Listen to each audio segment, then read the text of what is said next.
하나님 나라의 제자, 새로운 틀, 찰스 도나요짐, 이현민, 김양숙, 김종훈 옮김. 네, 안녕하세요. 하나제 독자 여러분. 오늘은 하나제 함께 읽기, 다시 읽기 10번째 시간입니다. 벌써 10번을 채웠어요. 네, 무슨 일이든 시작을 하면 그래도 이제 하나씩 둘씩 늘어나서 이렇게 10을 채우는 날도 오네요. 앞으로도 읽을 날이 많지만 오늘은 2019년 7월 24일 수요일인데요. 7월 말, 8월 초 휴가 기간이죠. 휴가 기간에 일이 없으면 얼마나 좋을까요? 그쵸? 그런데 휴가 기간 빼야 하는데 일은 그대로니까 앞뒤로 이제 폭주하는 일들을 처리를 해야겠죠. 그래도 휴가 기간만큼은 꼭 확보하셔서 이 더운 여름 건강하게 나시길 바랍니다. 쉼이 있는 휴가 기간 꼭 가지시길 바래요. 근데 제가 아는 어떤 군인은, 군인 총각은 휴가 기간에, 군인의 휴가는 저희 여름철 저희들의 휴가와 또 다른 그런 느낌이 있죠. 그 휴가 기간을 수련회를 간다고 해요. 선교회 수련회. 빡세다고 소문난 선교회인데 수련회 간다고 또 좋아해요. 네, 그렇게 영적인 쉼을 누리는 곳에 갈 수도 있겠습니다. 여튼 우리 여름은 우리 믿는 사람들은 더 바빠요. 이열치열이죠. 아주 뜨거운 영적 그런 현장들이 다 있죠. 수련회도 있고요. 비전 캠프로 또 해외로 가시는 분들도 많죠. 미얀마 갔다 오신 분도 계시고요. 또 우간다 가실 분들도 계시고요. 일본 갔다 오신 분들도 계시고요. 네, 정말 분주합니다. 모두 갔다 오시는 그 모든 길이 안전하시길 또 기도할게요. 네, 하나제 독자 여러분 안전하게 다녀오세요. 오늘 하나님 나라의 제자 3부를 읽을 차례인데요. 읽기 전에 오늘도 역시 좋은 글 가져왔어요. 오늘 가져온 좋은 글은요, 교사선교회 카페에 올라왔던 글입니다. 제목이 들켰다. 네, 과연 뭘 들켰길래 들켰다 느낌표 3개일까요? 교사선교회 대표님 이거랑 선생님의 글입니다. 지금부터 잘 들어보세요. 5학년 도덕 수업 중이었다. 우리의 인디스쿨을 통해 수업 자료를 받아서 재구성을 하는 둥 마는 둥 어떻게 저렇게 해서 아름다움에 대한 이야기를 아이들과 한참 나누었다. 아름다움에는 외면적 아름다움과 내면적 아름다움과 도덕적 삶의 아름다움이 있고 각각의 예를 들어가면서 진정한 아름다움을 갖춘 사람들의 이야기를 나누고 있었다.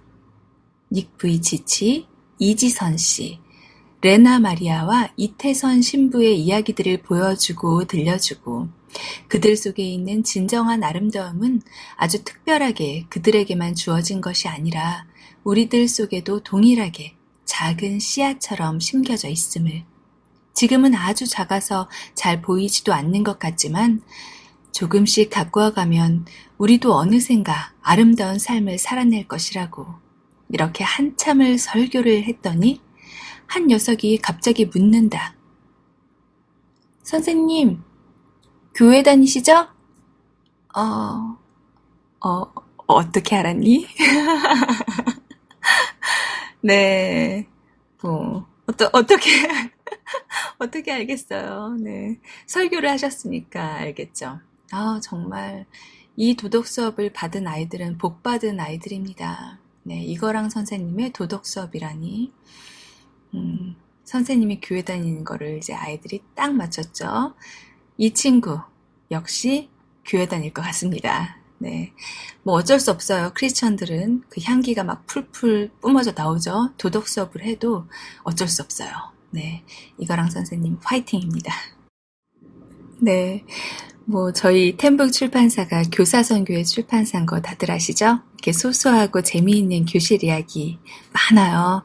하나씩 가져와서 또 소개해 드릴게요. 오늘은 99쪽부터 읽을게요.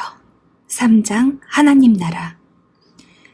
나머지 6날 The Other 6 Days에서 폴 스티븐스는 만인 제사장론을 다루면서 1세기 말부터 발전해온 교회 안의 이분법적 구분을 없애려 했다. 그는 하나님의 백성은 비록 은사와 직무에 있어서 구별은 있지만 사제와 평신도로 나뉘지 않고 한 백성이라는 입장을 취한다. 그 백성 안에서 서로 다른 역할과 임무를 가지고 있지만 우리는 모두 동등한 하나님의 백성 중 한 사람이다. 다른 사람들이 뭐라 말하든 상관없이 한 사람의 제자, 특별히 이제 막 제자의 삶을 살기로 한 사람은 그가 하나님의 나라뿐만 아니라 교회의 일원이라는 사실을 이해하는 것이 중요하다. 이 하나님 나라 개념은 신학과 선교, 사역의 의미에 영향을 미친다.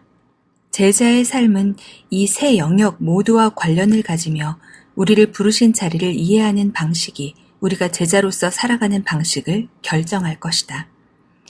신학에 대한 3가지 잘못된 개념이 교회 역사를 통해 발전되어 왔다. 첫째, 신학은 개념적이고 추상적이며 이론적인 범주 안에 있어서 그 내용에 대한 실천은 나중에 따라온다는 생각이다. 둘째, 전문적인 학자들이 신학을 연구하여 그것을 평범한 교회 회원들에게 내려준다는 생각이다. 셋째, 계몽주의 시대 이래로 신학은 하나님의 백성 전체의 생활 방식이 아니라 전문화된 과학이 되었다는 생각이다. 이런 잘못된 개념들은 분명히 짚고 넘어가야 하며 교정되어야 한다.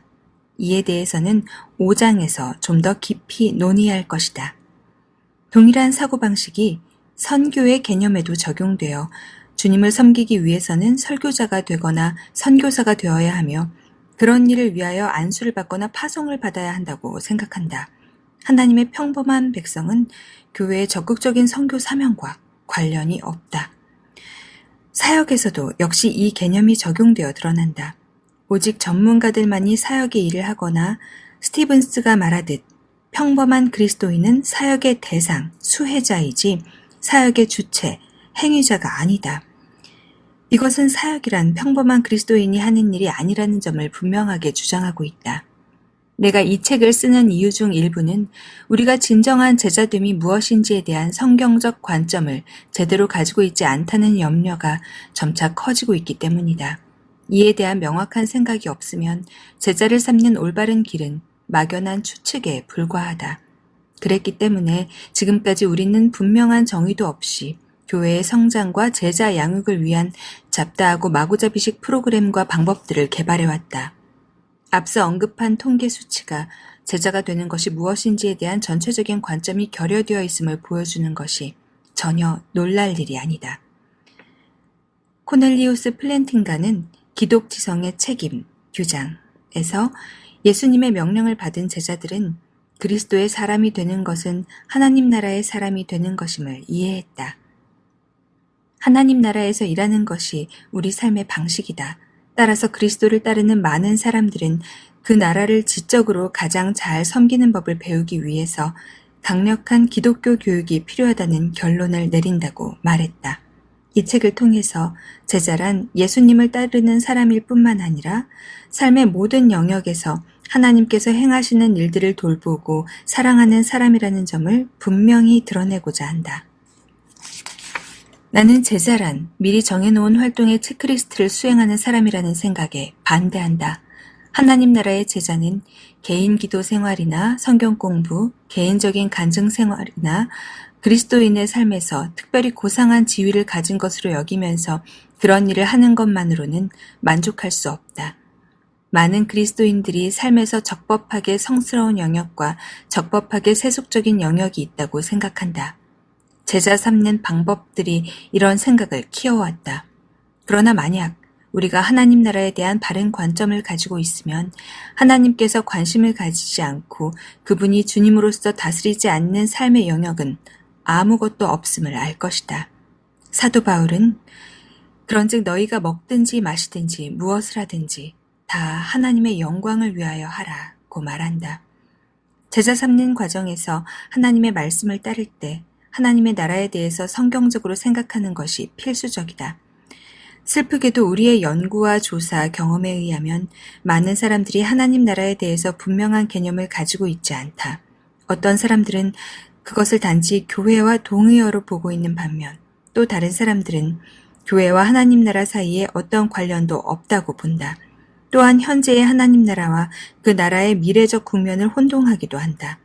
하지만 하나님 나라에 대한 이념은 기독교 신앙의 가장 기본적인 것이다. 하나님 나라 혹은 하늘나라는 예수님이 전하신 복음의 중심 주제였다.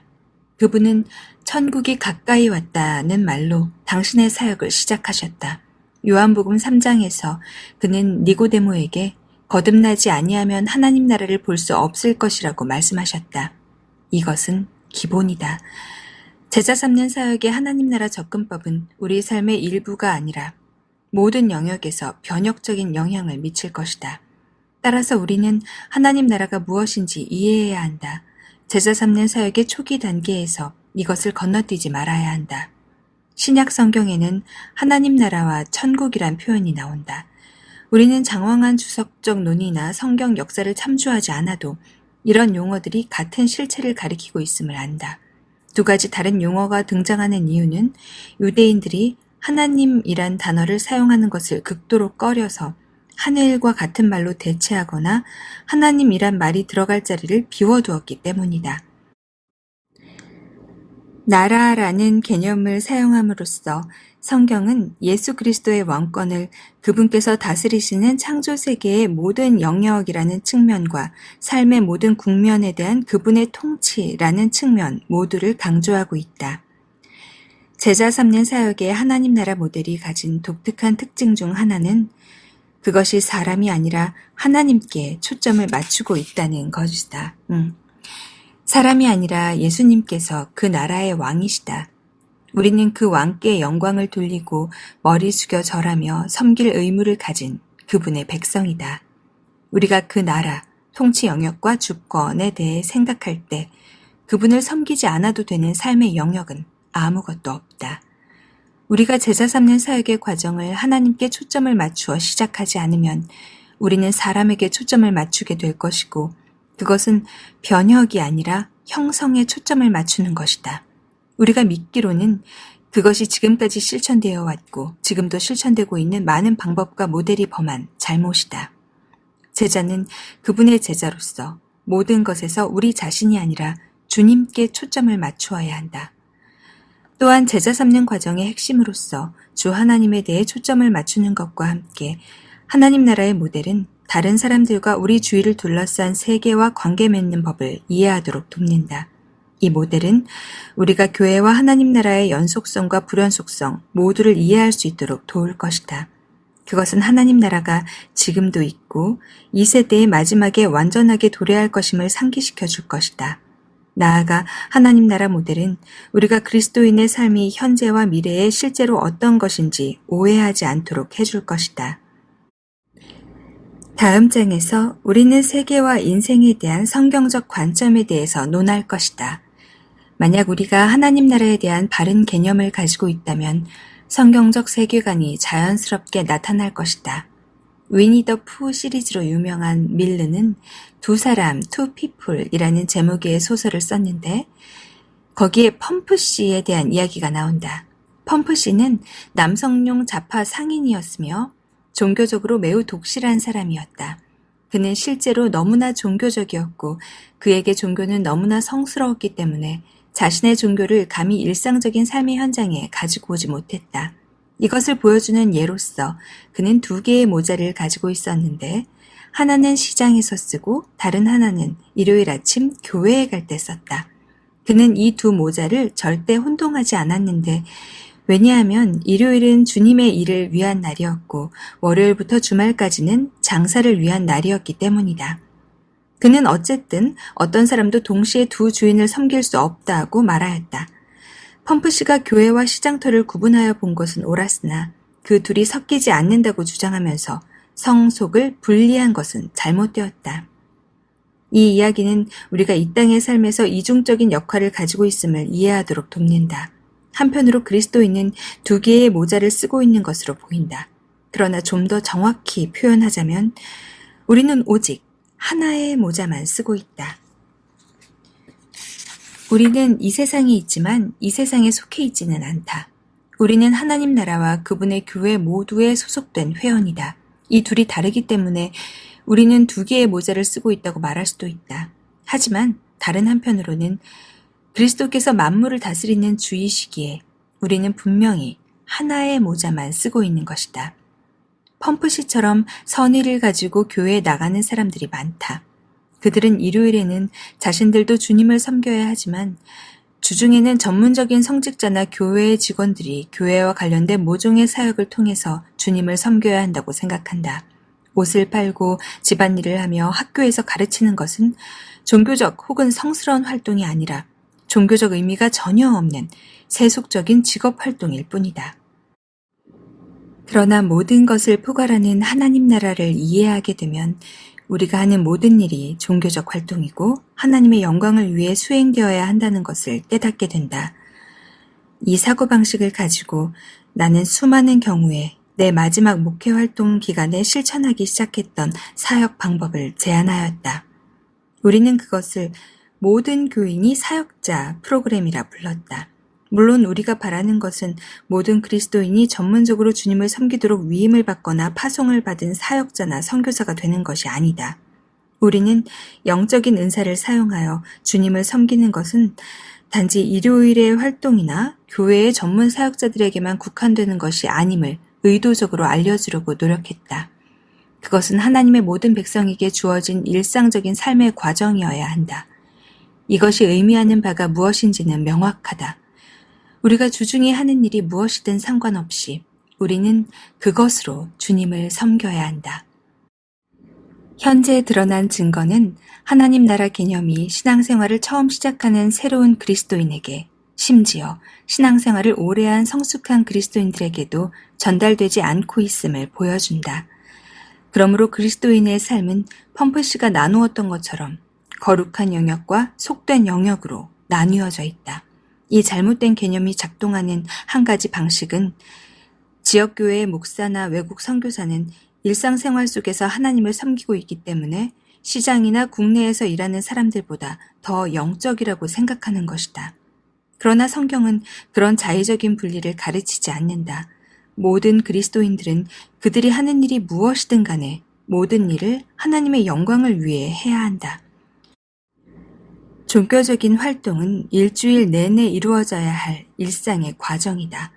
삶의 모든 것이 영적인 의미를 가진 거룩한 것이기에 삶에서 세속적이거나 비종교적인 국면은 없다. 여러 해 동안 나는 자신들이 하는 일에서 만족감을 느끼지 못하며 좌절하거나 소진을 경험한 사람들을 만나왔다. 적지 않은 교회 회원들이 이것이 내가 직장을 그만두고 신학교에 가서 목사나 선교사가 되어야 한다고 하나님께서 말씀하시는 방식이 아닐까요? 라고 물어왔다. 상담을 받으려고 왔던 사람들 전부가 아니더라도 대부분은 주님을 섬기고 싶어하는 진정한 열망을 표현하였지만 그들은 현재 하는 일을 통해서는 그 일에 실패하고 있다고 느꼈다. 그것은 단지 세속적인 직업일 뿐이었다. 그런 상황에서 내가 항상 하는 일은 변화의 가능성을 다루기 전에 소명에 대한 하나님 나라의 모델을 상기시켜주는 것이었다. 하나님께서 다른 방향으로 인도하시고 새로운 변화를 시작하시지만 그것이 꼭 신학교나 외국의 선교지로 향하는 것은 아니라는 결론을 내린 적이 여러 번 있었다. 때로는 전임 사역자로 나서도록 부르신다는 결론을 내린 적도 있었다.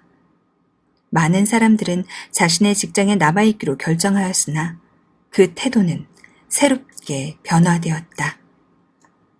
네, 오늘은 108조까지 읽었어요. 네, 3장의 108조. 어제 읽다 보니까 앞에서 제가 읽어드렸던 우리 이거랑 선생님의 글이 갑자기 또 막 오버랩이 됩니다. 네, 교사선교회는 이런 모토로 뭉쳐있는 이런 모토에 낚였다고들 하는데요. 낚이는 것도 좋죠. 사람을 낚는 어부가 되게 하시는 거니까. 하나님은 당신을 교사로 부르셨습니다. 이 모토 아래 모여 있어요. 그렇지만 이 교사, 선교회니까 교사로 부르셨죠. 이제 다른 선교회들은 또 이렇게 있겠죠. 하나님은 당신을 의사로 부르셨습니다. 저 같은 경우는 하나님은 당신을 책 만드는 사람으로 부르셨습니다. 네. 집에서 아이를 키우는 엄마들은 하나님은 당신을 엄마로 부르셨습니다. 네. 하나님이 당신을 무엇으로 부르셨든 간에 당신의 삶은 부르심입니다. 오늘도 승리하시고요. 또 언젠가 하나제 독자 여러분께 11번째 시간으로 찾아올게요. 멋진 휴가 보내세요.